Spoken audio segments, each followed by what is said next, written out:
Hello students, इस video का topic होगा कंडीशनल प्रोबेबिलिटी, जिसमें हम करेंगे what is conditional probability and इससे रिलेटेड जो एग्जांपल्स हैं उनको हमने कैसे सॉल्व करना है। ओके, बड़े ही इजी मेथड से सॉल्व करेंगे। इसकी सबसे पहले नोटेशन क्या होगी, probability of A by B. A by B इसकी नोटेशन है। ए क्या है, जिसकी हमने कंडीशनल प्रोबेबिलिटी, जिस इवेंट की हमने कंडीशनल प्रोबेबिलिटी फाइंड आउट करनी है, और बी इवेंट की जो अक्रेंस होगी वो हमें ऑलरेडी गिवन होगी। ओके, साथ में होगा गिवन डैट बी हैज अकर, जो भी बी इवेंट की अक्रेंस होगी वो गिवन होगी। Okay, then A and B events जो होंगे, these both are associated with same sample space. एक ही सैंपल स्पेस में से दोनों लेंगे हम। ओके, जैसे हमारे पास एक क्वाइन की बात हो रही है, तो क्वाइन की जो सैंपल स्पेस होगा उसी में से ही A event and B event निकालेंगे हम। ओके, एंड जो प्रोबेबिलिटी ऑफ बी होगी, this is always non zero. इसका फॉर्मूला हम यूज करेंगे, probability of A by B का फॉर्मूला है probability of A intersection B divided by probability of B.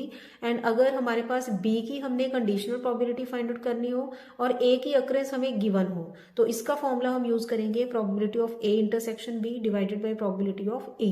Okay, जब हम प्रैक्टिकल क्वेश्चंस करेंगे तो ज्यादा समझ आएंगे, ये अभी नहीं समझ आने ये। ओके, एंड इसकी एक प्रॉपर्टी होगी, वही सेम प्रॉपर्टी, कि इसकी जो प्रोबेबिलिटी होगी, दिस विल ऑलवेज 0 and 1 और बिटवीन 0 and 1। ओके, और एक फॉर्मूला हम और यूज करेंगे इसमें, probability of A union B का फॉर्मूला है probability of A plus probability of B minus probability of A intersection B. Okay, and एक प्रॉपर्टी और है कि अगर A event and B events दोनों अगर इंडिपेंडेंट होंगे, इंडिपेंडेंट का मीनिंग होता है कि जैसे हम एक क्वाइन की बात कर रहे हैं, क्वाइन के दो फेसेस होंगे, एक हेड एक टेल। ओके, अगर हमें ए इवेंट गिवन हो कि क्वाइन जो है फेस विल कम हेड, और बी इवेंट अगर हमें गिवन हो फेस विल कम टेल, दोनों ही इंडिपेंडेंट हो गए, वो हेड हो गया वो टेल हो गया, तो इस इवेंट्स को हम बोलेंगे, इन इवेंट्स को हम बोलेंगे इंडिपेंडेंट इवेंट्स। ओके, तो अगर हमारे पास A event and B event दोनों इंडिपेंडेंट इवेंट्स होंगी,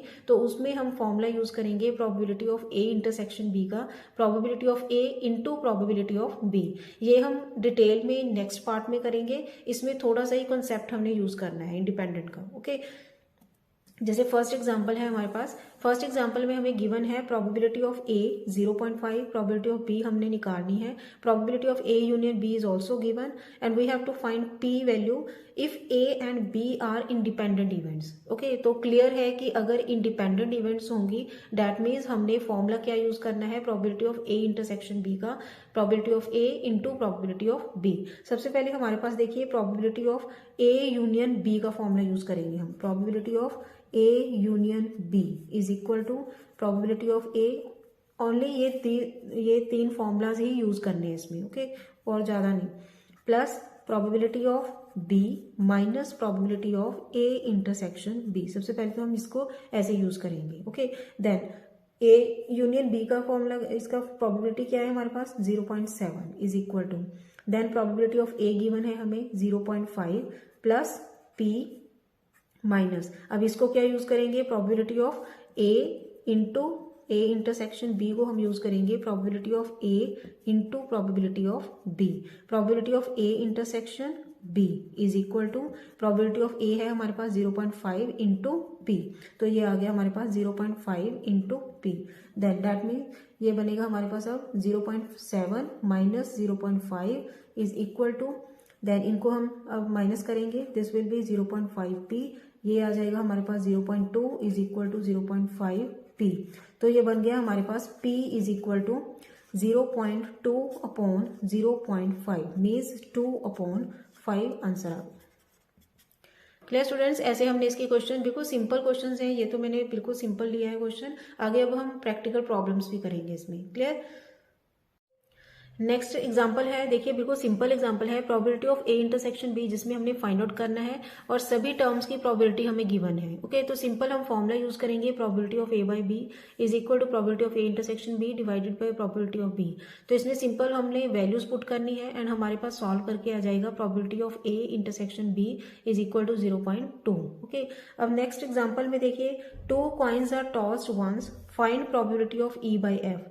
ई इवेंट हमें गिवन है tail appears on one coin and F event है वन कॉइन शोज हेड। तो सबसे पहले तो टू कॉइन्स की बात हो रही है, डैट मीन्स इसका जो सैंपल स्पेस होगा, सैंपल स्पेस क्या होगा, head head head tail tail head tail tail, इसका होता है सैंपल स्पेस ये। ओके, तो इसमें से ही हमने ई इवेंट एंड एफ इवेंट निकालनी है। ई इवेंट क्या होगा, अब देखिए ई इवेंट में जो स्पेस बनेगा, जो इसमें एलिमेंट्स होंगे वो कौन से होंगे, इसमें हमें गिवन है इवेंट में tail appears on one coin, इसमें कितनी है, एक ये हो गई एक ये हो गई, तो ये बनेगा head tail tail head. Okay, and F event क्या है हमारे पास, वन कॉइन शोज हेड, तो ये कितने होंगे, हेड टेल टेल हेड, ये भी दो ही हो गई। Okay, and E intersection F जो होगा, दोनों में से कॉमन लेंगे। अब हमने कॉमन क्या होंगे, head tail tail head. Okay, अब इनकी सभी की हमने प्रोबेबिलिटी फाइंड आउट करनी है। प्रोबेबिलिटी क्या होगी अब इसकी, देखिए प्रोबेबिलिटी ऑफ ई होगा इज इक्वल टू, कितने एलिमेंट्स हो गए इसमें, 2 डिवाइडेड बाय, और टोटल सैंपल स्पेस में कितने हैं, 4, तो हमारे पास आ गया 1/2। नेक्स्ट प्रोबेबिलिटी ऑफ एफ कितना होगा, 2/4, ये भी इतना ही आएगा, 1/2 आ गया। And probability of E intersection F कितना होगा, 1 2, तो ये मीन्स ये भी कितना आ गया, 2/4, तो ये बन गया 1/2। ओके, अगर देखिए ई इंटरसेक्शन एफ में अगर कोई भी एलिमेंट नहीं हो, मीन्स दोनों में से कोई भी कॉमन पॉइंट ना मिले, तो इसका जो प्रोबेबिलिटी होगी वो होगी 5, मीन्स 0 हो जाएगी अब। ओके, नेक्स्ट अब हम सिंपल फॉर्मूला यूज करेंगे, probability of E by F is equal to probability of E intersection F divided by probability of F आएगा यहाँ, D is equal to E intersection F क्या है, 1/2 डिवाइडेड बाई 1/2, ये cancel हो गई, तो हमारे पास आ गया 1। Clear students. Next example number 4 में क्या है, a die is thrown twice and sum of numbers appearing is observe to be 6, what is the probability, conditional probability किसकी फाइंड आउट करनी है हमने, number 4 has appeared at least once, means इसको हम denote करेंगे ए इवेंट के साथ, और जिसकी गिवन है इसको हम डिनोट करेंगे बी इवेंट के साथ। ओके, तो पहले तो सैंपल स्पेस क्या होगा, die is thrown twice, that means 1 1 1 2 1 3 1 4 up to 1 6 तक आ जाएगा। सेम ऐसे ही 2 1 2 2 up to 2 6 up to 6 1 6 2 up to 6 6 तक। ये तो हमने लिख लिया सैंपल स्पेस, ये मैंने पहले इसलिए किया हुआ है ताकि लॉन्ग वीडियो ना हो। ओके, देन ए इवेंट क्या है हमारे पास, 4 has appeared at least once, means जो 4 आएगा, देखिए जब हमें वर्ड यूज हो एटलीस्ट, एटलीस्ट का मीनिंग होता है कि ये 4 जो है वो एक बार तो आए ही आए, इससे ज्यादा बार भी आ सकता है। अगर वर्ड यूज होगा एट मोस्ट वंस, तो इसका मीनिंग होगा कि 4 जो है मैक्सिमम एक बार तो आएगा ही आएगा,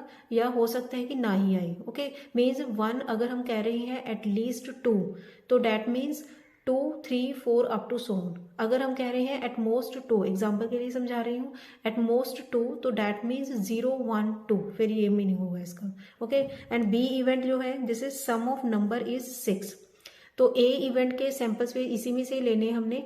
ए के क्या होंगे, 4 has appeared at least once, means जो कौन से होंगे इसमें, 1,4 2,4 3,4 अप टू 5,4 6,4, तो इनको उल्टा भी लेंगे तो ये आ जाएगा हमारे पास 4,1 4,2 4,3 अप टू 4,5। 4,4 भी लेना है हमने क्योंकि हमें गिवन है एटलीस्ट वंस, मीन्स एक बार भी हो सकता है, 2 बार भी हो सकता है, एक से ज्यादा बार भी हो सकता है। ओके, तो ये हो गया इसका सैंपल स्पेस, ए इवेंट हमने निकाल लिया। तो इसके नंबर ऑफ एलिमेंट्स कितने आ गए, 11। नेक्स्ट है जो बी, बी इवेंट क्या होगा, सम ऑफ नंबर्स इज 6, मीन्स जो 2 नंबर्स आए हैं उनकी सम जो होनी चाहिए दिस इज 6। ओके, तो ये कौन से नंबर होंगे, 1,5, इसका ही उल्टा ले लेना है, देखिए इसमें से ही लेने हैं हमने। ओके, तो गलती नहीं होगी, मीन्स 1,5 आ गया, देन क्या आएगा फिर 2,4, देन 3,3 4,2 5,1, ऐसे डायगनली आ जाएगा ये। ओके, तो ये बन गया हमारे पास, इसके नंबर ऑफ एलिमेंट्स आ गए 5। क्लियर, देन है A intersection B. A intersection B का मीनिंग होगा कि A event and B event में से हमने कॉमन लेने हैं। कॉमन एलिमेंट्स कौन से होंगे, 2,4 एंड 4,2 आ गए, and number of elements in A intersection B कितने होंगे 2। ये मैंने पहले ऐसे ही लिख दिया है, वैसे तो ये ऐसे लिखना है हमने कि number of elements in A R 11, number of elements in B are 5 and number of elements in A intersection B are 2, ऐसे लिखना है हमने। ओके। देन इनकी प्रोबेबिलिटी इनके अकॉर्डिंग ही होगी। अब प्रोबेबिलिटी क्या होगी, प्रोबेबिलिटी होगी इसकी A inter probability of A क्या आएगी अब 11/36, क्योंकि टोटल नंबर ऑफ जो केसेस हैं these are 36। Okay, sample space में ये आ जाएंगे 36 एंड प्रोबेबिलिटी ऑफ बी आएगा 5/36, probability of A intersection B आएगा 2/36। ओके, देन सिंपल हमने फॉर्मूला अप्लाई कर दिया, अप्लाई करके हमारे पास कैंसिलेशन करके आंसर आ जाएगा 2/5।